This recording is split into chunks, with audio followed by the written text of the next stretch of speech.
अस्सलाम वालेकुम रहमतुल्लाहि बरकातुहू माय यूट्यूब फैमिली। कैसे हैं आप सब लोग?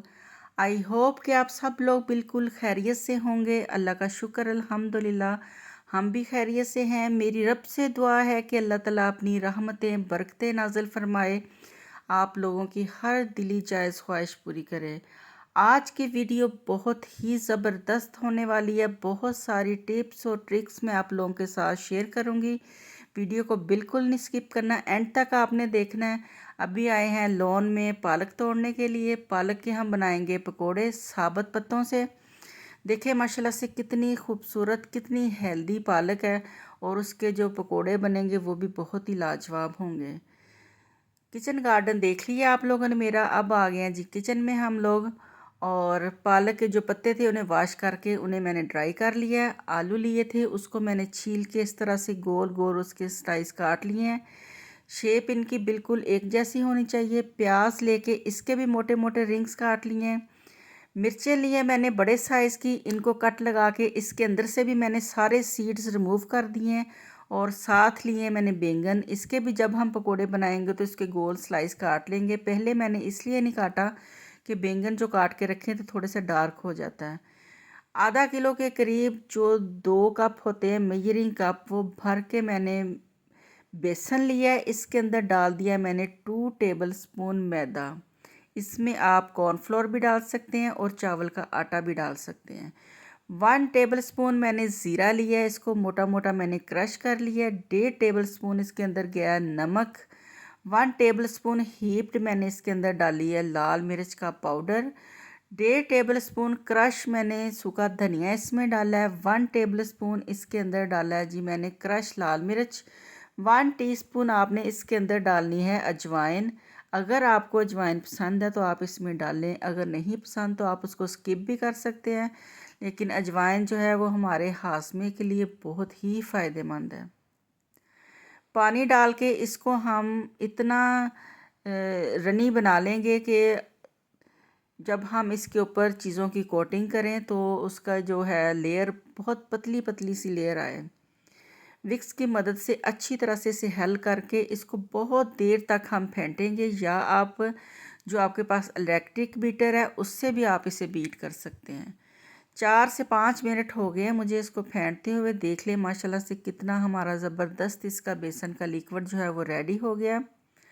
कढ़ाई के अंदर मैंने घी डाल के रख दिया था। मैं हमेशा घी के अंदर चीज़ें फ्राई करती हूँ। तो घी जो है हमारा बिल्कुल नॉर्मल टेम्परेचर पे है। जब भी आपने चीज़ें फ्राई करनी है उससे आपने मीडियम आंच पे रखना है। ये नहीं करना कि पहले आपने आंच तेज़ कर देनी है और फिर बाद में आपने उसकी आंच थोड़ी कम करनी है। इस तरह जो आपकी चीज़ें जिसे आप फ्राई कर रहे हैं वो बहुत ज़्यादा ऑयल अब्जॉर्व कर लेती हैं। पालक का पत्ता लेके उसे बेसन में हमने डिप किया और आपने फिंगर की मदद से अच्छी तरह से उसके ऊपर बेसन जो है वो मल देना है। और देखिए माशाल्लाह से कितने मज़े के हमारे पालक के पकोड़े जो हैं वो रेडी हो रहे हैं। बहुत ही क्रिस्पी और बहुत ही मज़े के जो बनते हैं। और पालक तो आपको पता है कि हमारी हेल्थ के लिए कितनी फ़ायदेमंद है, कितना इसके अंदर आयरन होता है। जितनी आप बेसन की जो लेयर है उसको पतली रखेंगे उतने ही आपके जो पकोड़े हैं वो क्रिस्पी और क्रंची बनेंगे। देखिए इनका कितना प्यारा माशाल्लाह से ये गोल्डन कलर आ रहा है। अब इसे हम रिमूव कर लेंगे। और हमेशा आपने जो चीज़ें फ्राई करनी है, जिन चीज़ों को भी आपने डीप फ्राई करना है, उन्हें आपने छलनी के अंदर निकालना है, प्लेट में नहीं निकालना है। अगर आप प्लेट के ऊपर रख देंगे तो आपकी जो चीज़ें वो क्रिस्पी नहीं रहेंगी। आलू के स्लाइस ले लिए, उन्हें हम बेसन में डिप करके अच्छी तरह से उसे झटकेंगे ताकि एक्स्ट्रा जो बेसन है वो उतर जाए और बहुत ही पतली जो लेयर है वो आलू के साथ लगी रहे। बहुत ही मज़े के आपके आलू के पकोड़े रेडी होंगे। और आप बेशक इन्हें आधा घंटा 1 घंटा टेबल पे पड़ा रहने दें, ये ऐसे ही अल्हम्दुलिल्लाह क्रिस्पी रहेंगे। चीज़ें फ्राई करते हुए आपने आंच के ऊपर ध्यान रखना है। बहुत ज़्यादा हाई टेम्परेचर भी नहीं रखना और बहुत ज़्यादा लो भी नहीं करना। हमेशा आपने दरमियानी आंच के ऊपर चीज़ें जो हैं वो फ्राई करनी है। माशाल्लाह से देखें इनका कलर चेक करें, कितना खूबसूरत गोल्डन कलर आया है। छलनी की मदद से आपने इसको अच्छी तरह से हिलाना है ताकि दोनों साइडों से एक जैसा कलर आ जाए। और जब आपने इसको रिमूव करना है तो फिर आपने इसको छलनी के अंदर रखना है ताकि जो एक्सेस ऑयल है वो निकल जाए और जो चीज़ें हैं आपकी वो वैसे ही क्रिस्पी रहें।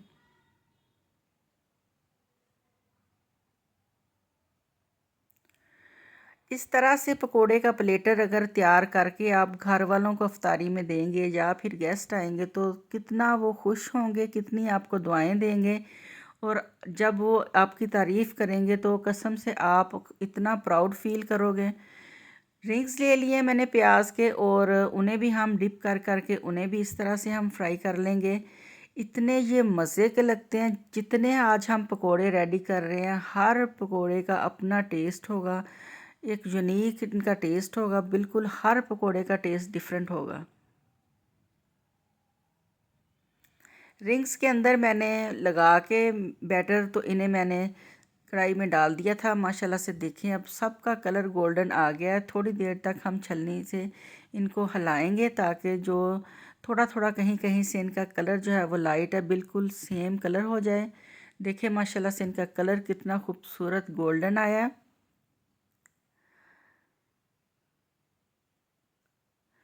थोड़ी सी मेहनत करके आप इतनी मज़े की और इतनी खूबसूरत चीज़ें बना सकते हैं और इतनी दुआएं ले सकते हैं, इतनी दाद वसूल कर सकते हैं। बैंगन के भी मैंने स्लाइस कट कर लिए हैं। अब उन्हें भी हम लगा के बैटर उन्हें भी हम डीप फ्राई कर लेंगे।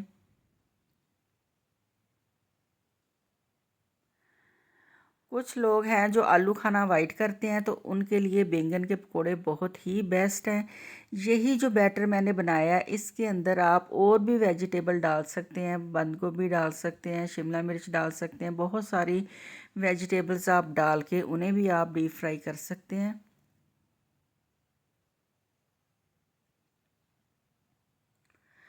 अल्हम्दुलिल्लाह बैंगन के पकोड़े जो हैं वो भी हमारे रेडी हो गए हैं।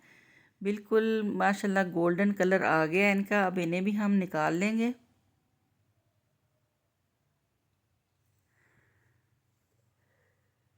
जो भी चीज़ आपने डीप फ्राई करनी है उसका हल्का गोल्डन कलर रखें। जब वो थोड़ी सी ठंडी हो जाती है तो उसका कलर जो है वो थोड़ा डार्क हो जाता है। अगर आप फ्राई करते हुए पहले ही उसका कलर ज़्यादा डार्क कर देंगे तो फिर जो उसका कलर है वो ब्लैकिश हो जाएगा। मिर्चों के अंदर देखे मैंने एक एक चुटकी चाट मसाले की डाली थी। उस दिन जो मैंने चाट मसाले की रेसिपी आप लोगों के साथ शेयर की थी, बहुत ही मज़े का वो मसाला है। उससे आप दही बड़े, आप चाट, आप गोलगप्पे, हर चीज़ में आप उसे यूज़ कर सकते हैं। और अब मिर्चें लेके हम उन्हें बैटर में डिप करेंगे और उन्हें भी हम कर लेंगे डीप फ्राई। जो इनका कट वाला साइड है वहाँ पे मैंने कोशिश की है कि बेसन ना लगे ताकि थोड़ा सा ऑयल मिर्चों के अंदर जाए और जो हमारी मिर्चें अंदर से पक जाएं और इनका टेस्ट बहुत ही मज़े का बनेगा। आलू के कटलेट्स पड़े हुए थे फ्रिज के अंदर। मैंने आधी जो मिर्चें थी उसके अंदर मैंने वही कटलेट्स लेके तोड़ के वो इसके अंदर फिल कर दिए हैं। आप आलू मैश करके बॉईल करके उनके अंदर थोड़ा सा नमक, लाल मिर्च, चाट मसाला डाल के वो भी मिर्चों में फिलिंग कर सकते हैं।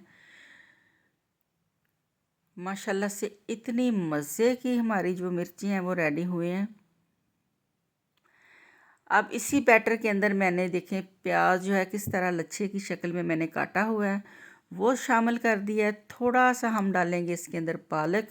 अगर आपने अकेले प्याज के पकोड़े बनाने हैं तो इसी तरह हल करके आप इसके पकोड़े बना लें, और अगर आपने आलू भी इसमें शामिल करना है तो इसी तरह से आपने जूलियन कटिंग में आलू काट के इसमें शामिल कर देने हैं।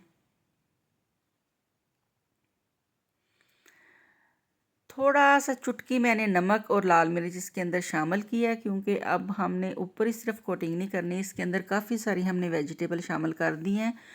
तो पकोड़े डालने का आपने मेरा स्टाइल चेक करना है, मेरे हाथ को आपने देखना है कि मैं किस तरह से ऑयल के अंदर पकोड़े डाल रही हूँ। बिल्कुल स्ट्रीट स्टाइल पे, जिस तरह आप बाज़ार में जाके देखते हैं पकोड़े कितने वो मज़े के लग रहे होते हैं। तो आपने हमेशा हाथ से इस तरह से पकोड़े डालने हैं और फिर 3 से 4 मिनट तक आपने फोक लेके इन्हें ज़रा सा हिलाना है, साइड नहीं चेंज करनी। 5-6 मिनट इसको पका के फिर आपने इनकी साइड चेंज करनी है। माशाल्लाह से पकोड़े जो हैं हमारे रेडी हो गए हैं। इन्हें भी हम निकाल लेंगे और उनका कलर चेक करें आप, देखें माशाल्लाह से कितने क्रिस्पी बने हैं। और इन पकोड़ों को आप बना के बेशक 1 घंटे तक पड़ा रहने दें टेबल पे, ये बिल्कुल ऐसे ही क्रिस्पी रहेंगे। चम्मच से जब आप पकोड़ा डालते हैं तो वो पकोड़ा नीचे ही बैठा रहता है, बिल्कुल भी फूलता नहीं है, और उसकी जो शेप होती है वो बिल्कुल ही डिफरेंट होती है। और जो आप पकोड़े हाथ से डालते हैं उनकी शेप, उनका टेक्सचर ही बहुत डिफरेंट होता है और उनका टेस्ट भी बिल्कुल डिफरेंट होता है। पकोड़े अल्हम्दुलिल्लाह हमारे हर तरह के जो हैं वो रेडी हो गए हैं। अब हम प्लेटर जो है अपना वो सेट करेंगे और फिर आप देखिएगा कि कितना मज़े का आपका प्लेटर रेडी होता है, देखते ही मुंह में पानी आ जाएगा। देखिए अल्हम्दुलिल्लाह हमारा प्लेटर पकोड़ा रेडी हो गया। आलू के पकोड़े हैं, प्याज के रिंग्स हैं, साथ में सब्ज़ मिर्चों वाले पकोड़े हैं, बैंगन के पकोड़े हैं, इसमें पालक के पत्तों वाले पकोड़े हैं, और प्याज आलू और पालक के मिक्स पकोड़े हैं।